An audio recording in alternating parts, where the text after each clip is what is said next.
یہ ایک چیلنج ہے دنیا کے لیے، چیلنج اس لیے آپ دیکھتے ہیں ابھی گزشتہ کچھ عرصے سے پاکستان کے اندر آپ کی بیوروکریسی، آپ کی سول انتظامیہ، آپ کے ادارے سب لگے ہمیں کسی طرح سے ان کو محدود کیا جائے.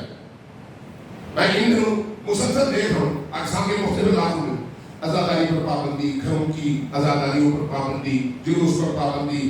پوچھو تو کہا جاتا ہے اوپر سے آرڈر ہے. کیوں آرڈر ہے؟ اس لیے کہ نقص امن کا خطرہ ہے.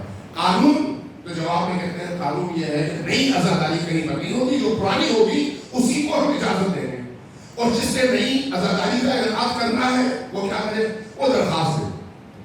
جو لوگ درخواست دیتے ہیں ان کو کہا جاتا ہے اجازت نہیں ہے، اور جو لوگ درخواست دیے بغیر آزاداری اپنے گھر میں، اپنی مسجدوں میں، اپنی نئی امام بارگاہ میں منعقد کرنا چاہتے ہیں، فوراً FIR کرتی ہے، لوگ اٹھا لیے جاتے ہیں.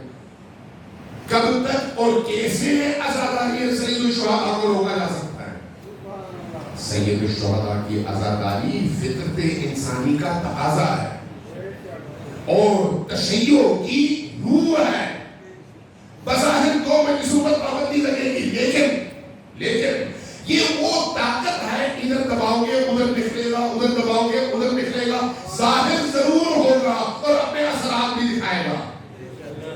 اور اس کے نتائج آپ دیکھ رہے ہیں. مجھے کچھ عرصے سے پہلے اس طرح کا کوئی تصور پاکستان میں نہیں تھا.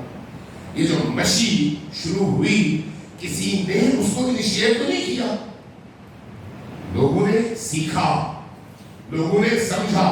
تم ہمارے گھر کے 100 بندوں 50 بندوں کی مجلس پر اگر پابند لگاؤ گے تو پورا شہر مشی کی صورت میں حسین کا پرچم لے کر میدان میں نکلے گا اور بتائے گا کہ ہم اس حسین کے راہی ہیں.